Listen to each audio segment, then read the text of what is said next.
Hi and welcome. It's Gerald Ballantyne again with video 5 and video 5 of the 100-day video challenge set by Vincent. Right, we're on the about story. Sorry, I'm just looking down at my notes. We're all allowed to take notes about the about. And yesterday we left off where I was now fed up with my job. Okay, so it's great actually when you have a job, you don't have to appreciate it anymore because you can go and look for another one. But anyway, yeah, it was working in London, in the cities, and the hours I was actually a white goods engineer fixing washing machines and domestic fridges and stuff like that. But it all got too much. Starting work at 6:30 and then getting home at 10 o'clock at night. It was just, it was absolutely crazy stuff. Typical example of working for the 45-year plan, isn't it? Anyway, I decided to look for another job, which I did find, and something more to my taste because I am actually a refrigeration and air conditioning engineer. Was. So I got to join this company doing heating. But both of us didn't feel right where we were living. The whole situation was a case of survival, get ourselves off the ground, and then make decisions later. And that was a few months down the road. We were starting to think we need to sort something out because I wasn't happy. And there's no good being, if you're unhappy, what's the point? You need to change things. So we decided to move. We'll carry on the story tomorrow. Okay, slot 2. Yes, yesterday I mentioned that some people are not watching these videos, and I have been in network marketing for 16 years now, and you can learn from people who have been in the business for a long time.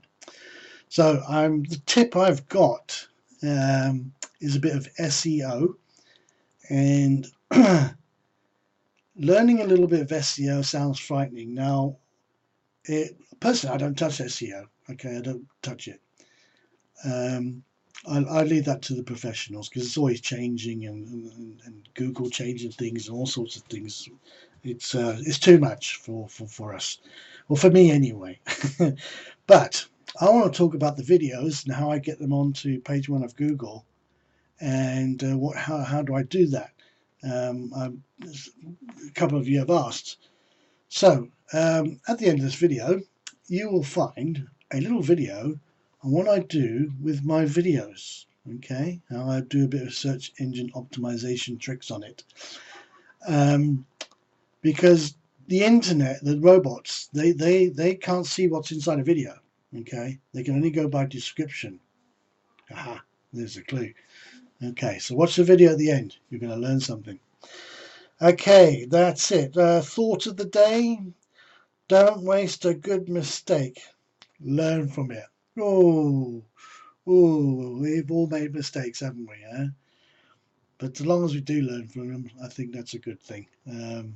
Yeah, there's always a silver lining somewhere along the line. Right, and then number 4 slot. We had a nice question yesterday from Lucia and about attraction marketing. Now, in her words were, I think her words, we are always giving. Let me explain something to you that what I did when I was in offline marketing. And I worked for a company and I used to deliver catalogs. Hundreds and hundreds of catalogs, okay, with lots of products in them. Now, if you're going to go to a house and drop off a catalogue, you're just putting it through the post box. But the second time round, there's a very good possibility you're going to meet the owner of that house, that property. And there's some things to consider. Your dress, how you look, the smile on your face, all right, or your or grimace. No matter how you feel, you always have to have that smile. Your conversational abilities. Okay. In other words, you had to, no matter how you felt, whether you felt a bit sick or just tired that day, you needed to be. Well, my customers always said, "Why are you always chirping and laughing and happy?" And I am by nature that way, but why put yourself in front of somebody and turn them off, right? Because you're there for a very good reason. You're selling something, okay? In my case, I was putting a catalogue in. No, I was selling a couple hundred goods in there, okay? I'm in network marketing. I wanted to earn money in my spare time, and I did. I did so well. I did it for 10 years, okay? And no matter where I went or where we moved or whatever, I started up a catalogue business in that town, and I took it over. I always, never, ever failed. And I don't mind boasting about it because I thoroughly enjoyed doing it. Successful people make success, and I did. But online is completely different. I don't have that door-to-door tool anymore, shall we say. But I did find something on the internet I want to read out, and there are some skills you need to do here. But I like doing this video thing as well because we've got Skype and other various forms of video capabilities to contact people. So we can do it face to face, and I still love doing it anyway. Anyway, I'm just going to read this to you. So what is attraction marketing anyway? Well, it's nothing new. It's traditional. Salespeople, me, have been using this method since the sales industry began. We use it in our everyday life. It is simply a way of communicating that is attractive to others, thus resulting in sales, support, advice that's needed, or whatever else we want. Obviously, being online is a little bit different. Now, there are three basic definitions of attraction marketing online. And we're going to start with A, aligning your message with your audience in an authentic way. When you know what you know how to convey it. Okay, I mean, it's very difficult if you're doing messaging, for example, and you type something in there, how it gets interpreted on the other side. I don't know how many people have you been in conversations with people and it's been taken completely out of the wrong context, okay, because there's no emotions, okay. When you are trying to sell something, it comes across as fake. Keep it real. The only way you can do this and to have it successfully persuade your audience is to be authentic and endorse only what you yourself have experienced. Very true. People are smart and they can spot a con within seconds. Don't underestimate your target audience. Do you remember that saying, always smile on the phone? That's also very true. Okay, B is believe. Believe in your products or services and your ability to assist your target customer with any grievance. Well, that's right. If you love something, you sell it. You're gonna love it. You can't help expelling it.